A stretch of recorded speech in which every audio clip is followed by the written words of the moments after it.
السلام عليكم ورحمة الله وبركاته حبايبي طلاب تالتة اعدادي. في اسئلة كتير جدا شفت طلبة منكم بيسألوها، زي احنا نبتدي نذاكر امتى؟ طب هو المنهج صعب ولا سهل؟ طب ايه اصعب حاجة واسهل حاجة؟ ان شاء الله النهاردة هحاول اجاوب على اغلب الاسئلة دي. لو في حد عنده سؤال او حاجة يقدر يسألوني ان شاء الله هجاوبكم عليه. مبدئيا منهج تالتة اعدادي منهج سهل، وخاصة الترم الاولاني سهل ان احنا نقفل فيه. الترم التاني برضو سهل، لكن الهندسة ممكن تكون مليانة شوية. ده عادة المناهج كلها. الترم التاني دايما بيبقى الهندسة فيه اكتر من الترم الاولاني، بس لو عندنا اساسيات من اولى اعدادي وتانية اعدادي في الهندسة هنلاقي الدنيا برضو سهلة، وان شاء الله كلنا نقفل. طيب اللي حابب يقفل ويجيب الدرجة النهائية في تالتة اعدادي، مبدئيا برضو في سؤال. في ناس بيسألوا يقولوا نذاكر من دلوقتي؟ لا يا جماعة، ما تذاكروش من دلوقتي ولا تذاكروا من اول 7 كمان. احنا دلوقتي محتاجين نلعب، نطلع الطاقة اللي عندنا، نصفي ذهننا، نحاول ان احنا نشحن طاقة علشان تقدر انها تكفينا في تالتة اعدادي. طيب هنبتدي نذاكر امتى؟ هقول لكم دلوقتي، بس لما نعرف بس الاول الحاجات اللي احنا محتاجينها. احنا محتاجين في تالتة اعدادي علشان نقفل ونجيب درجات حلوة جدا نركز في حاجتين. اولا التراكمي. يعني ايه التراكمي؟ تراكمي يعني الاسئله اللي معتمده على امتحانات السنين اللي فاتت، تانية اعدادي واولى اعدادي. احنا عندنا اسئله ست اسئله بيجوا لنا، 3 جبر و3 هندسه معتمدين على المراحل السابقه. يعني اولى اعدادي تانية اعدادي 6 ممكن، بس بنسبه كبيره بتبقى طبعا اولى اعدادي وتانية اعدادي.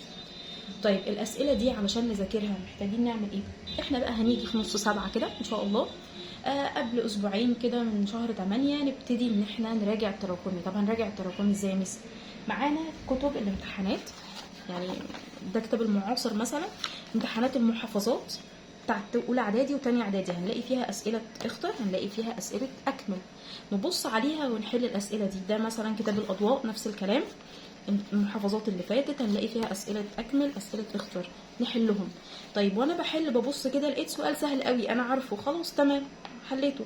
سؤال حسيت ان هو لا ايه ده السؤال ده صعب، خلاص هقوم معلمه على السؤال ده واشوفه كده هو ممكن يكون تبع ايه، وارجع للنقطه دي ابص عليها بصه سريعه. انا مش عايزاكم تراجعوا المنهج كله ونقعد نضغط نفسنا والكلام ده، لا بص بصه سريعه. فهمتوا؟ تمام. ما فهمتوش ارجع لمدرس الفصل بتاعك او مدرس الدرس بتاعك، قول له يا مستر انا السؤال ده عايز اعرف انا هحله ازاي. طب ليه بنقول ده في الاول؟ لان اغلب الناس او اغلب الطلبه بتيجي بقى تراجع التراكمي وهي بتحل المحافظات في الاخر خالص، فتتفاجئ ان كل التراكمي بيقف قدامها او ان التراكمي ده صعب قوي. لا، لكن احنا من الاول نبتدي ان احنا نظبطه عقبال ما تيجي اصلا على بدايه الامتحانات هتلاقي نفسك مفيش، انت بالنسبه لك مفيش حاجه اسمها تراكمي، انت بتعرف تحل كل حاجه قدامك. فاحنا محتاجين زي ما قلنا كده نحل الاسئله دي، نبص على مراجعات النهائيه الاولى اعدادي، لو في فيديوهات على اليوتيوب قنوات كنتم متابعينها حلوه، بصوا بس على المراجعه النهائيه بتاعه الجبر والهندسه الاولى اعدادي والثانيه اعدادي، هتخليكم تفتكروا. ولو في اسئله زي ما انا بقول كده شايفينها صعبه قوي هنعلم عليها ونجمعها كل مثلا شهر نوريها للمستر او حاجه. ده كتاب الاضواء، ده كتاب المعاصر، الاتنين واحد يا جماعه مش فارق، اي كتاب عندكم. ده بالنسبه للتراكمي، وزي ما قلنا هو عليه 6 درجات، 3 جبر و3 هندسه، فدي حاجه مش قليله قوي علشان نهملها. طيب بالنسبه للاساسيات، يعني ايه الاساسيات؟ يعني في حاجات في منهج تالتة اعدادي معتمده مثلا على منهج تانية اعدادي واولى اعدادي، لو عرفتها هتسهل لي الدنيا ومش هحس ان في حاجه جديده قوي. طيب تعالوا نبص بصه كده الاول بالنسبه لمنهج الجبر. الاحصاء سهله جدا، وسط وسيط، وهناخد الانحراف المعياري. النسبة والتناسب برضو سهلين، مش صعبين، ومش حاجة قوي معتمدة على حاجات فاتت. بالنسبة للعلاقات والدوال برضو هي منهج الجبر عامة سهل جدا، لكن في الدوال هنحتاج ان احنا نرسم. يعني ايه؟ عايزين ازاي نكون عارفين تمثيل النقاط على الشبكة التربيعية، لان احنا هناخد رسم الداله التربيعيه ورسم الداله الخطيه، وده سؤال لازم في الامتحان، فمحتاجين بس ان احنا نكون فاكرين ازاي كنا بنرسم النقط على الشبكه التربيعيه. ايه الشبكه التربيعيه دي يا ميس؟ اللي هي زي دي، شايفين دي هنا. يعني انا عايزه مثلا احط الزوج المرتب زي ده كده 3 و5، احطه فين؟ يبقى هاجي من عند ال3 واطلع لحد ال5 واحط النقطه هنا. عايزه احط مثلا نقطه زي 2 و1، زوج مرتب 2 و1 اهو، اطلع من عند ال2 واطلع لحد ال1، احط النقطه هنا. ده مهم جدا جدا جدا ان احنا نكون عارفينه. ده بالنسبه للجبر. طيب بالنسبه للهندسه، هناخد فرع جديد اسمه حساب المثلثات، وده فرع سهل جدا وهتحبوه قوي.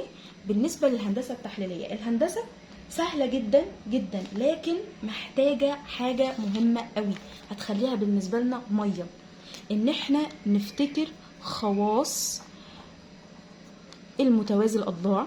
معلش، هو المفروض نكتب متوازي الاضلاع، المربع، المعين، المستطيل، الدايره، وكل ده بمحيطهم ومساحتهم. ده هيسهل علينا بنسبة 90% الهندسة، لان هي الهندسة الدرس نفسه سهل، لكن يقولك اثبت ان هو متوازي الاضلاع، اثبت ان هو مربع، اثبت ان هو مستطيل. فمحتاجة ان انا افتكر من اولى اعدادي خواص متوازي الاضلاع ايه، المربع ايه، المعين ايه، المستطيل ايه، الدايرة، محيطهم، مساحتهم. لو انا ثبت ده كويس جدا، تأكدوا ان الهندسة هتبقى يعني مية كده جدا بالنسبة لكم ان شاء الله. يعني دي اهم حاجة احنا بنقول عليها. ظبطوا من اول ان شاء الله نص 7، اعملوا التراكمي، ما تجيدوش نفسكم قوي. كل يوم حللكم 10 اسئلة مثلا ولا حاجة.